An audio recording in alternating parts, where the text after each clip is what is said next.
6:6-8 tells us, "Go to the ant, you sluggard. Consider its ways and be wise. It has no commander, no overseer or ruler, yet it stores its provisions in summer and gathers its food at harvest." Yes, I believe that this passage is about being prepared, but I also believe that it's also relating to having an open mind and to always get more wisdom, to learn from everything that God has created, from the ants, from other people, other books, other resources. And that's what this video is going to be about, having an open mind.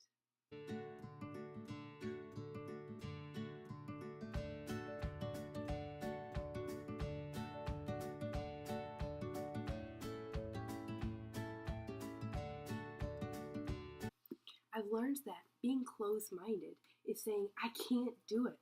But being open-minded makes you think of ways that you can. For example, Sadie Robertson, in her book Live Fearless, a great book, I highly recommend it. She gives the example of when we say, I'm just way too weak to do this. But God says, my grace is sufficient for you.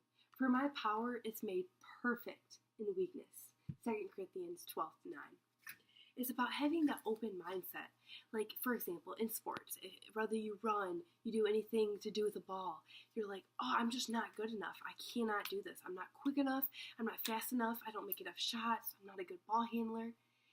You're just closing your mind to, no, I can't do it. I can't do it. I'm not good enough. But we can do all things through Christ who gives us strength. We need to have the open mindset. Yes, I can do this. I'm thankful that I have the legs to do this, the arms to do this, the lungs to get through this. And having the open mindset that yes, we can do this because we can do all things through Christ who gives us strength.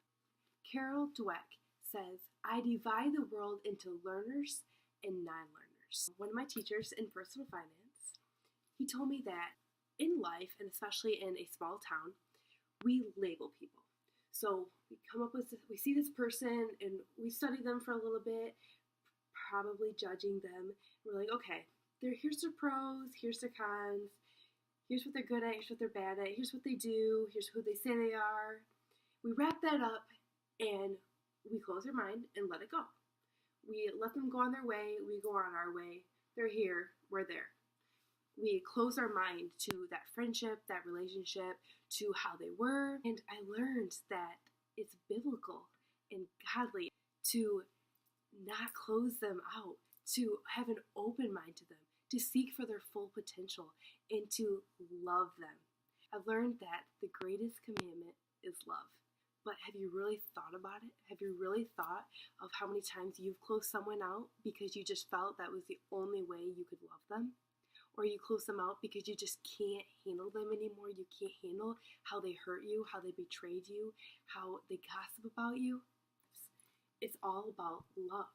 It's about love. We cannot close people out because we don't agree with their lifestyle or we don't like the way they treated us or just everything about them just drives you nuts.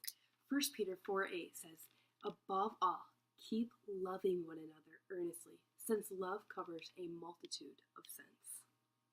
When we think about how important that is, love covers a multitude of sins. Think about all the things that you missed the point. You didn't reach the full potential.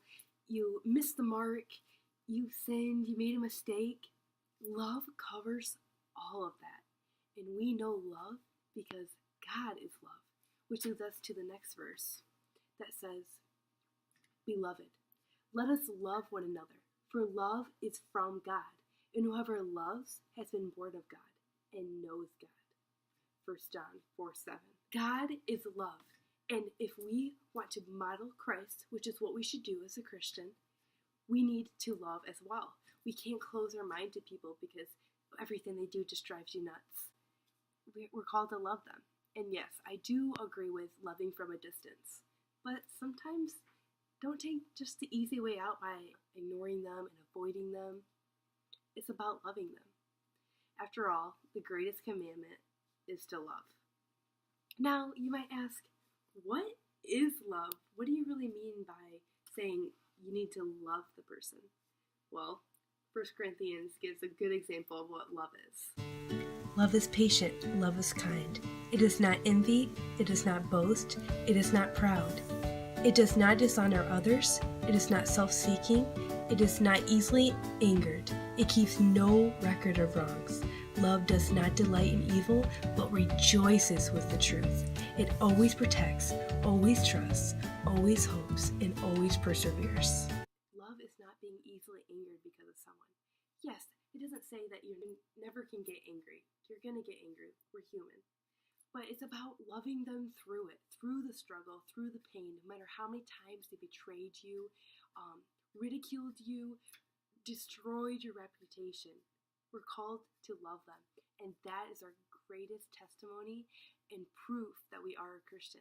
If we can love someone, no matter how many times they try to ruin you.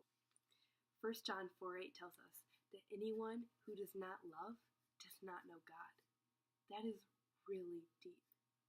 We have to know God to know love, because God is love. Another way that we know having an open mind is biblical is because in Proverbs is filled with telling us that wisdom and understanding is the way of life, that we can never get enough wisdom, never get enough understanding, how we always need to learn. Proverbs 3 tells us, do not be wise in your own eyes. Proverbs 3:13 through 15 tells us, blessed is the man who finds wisdom, the man who gains understanding. For she is more profitable than silver and yields better returns than gold. She is more precious than rubies. Nothing you desire can compare with her.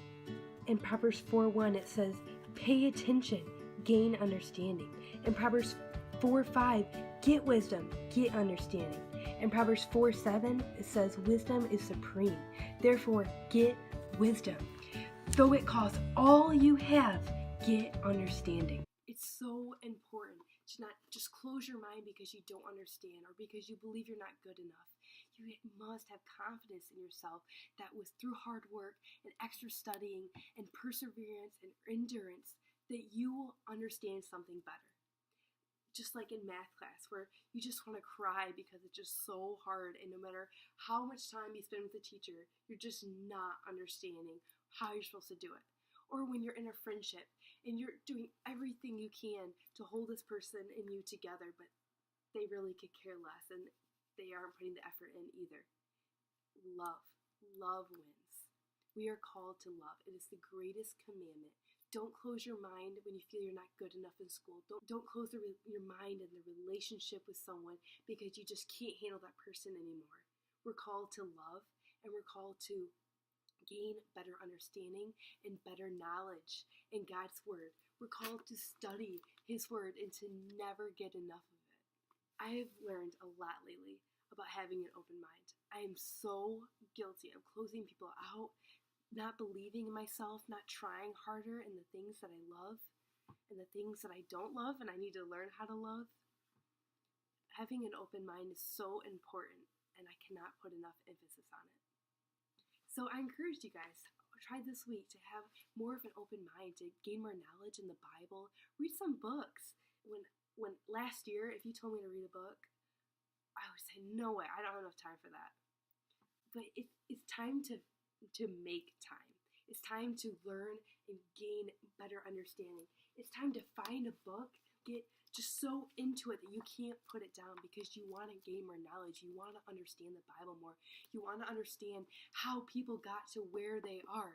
You want to hear their testimony and learn from their testimony. We are called to love, and we are supposed to have an open mind for people and through the trials that we go through. And I highly encourage you guys this week to have an open mind and to not just close out and give up on something because you feel you're not good enough.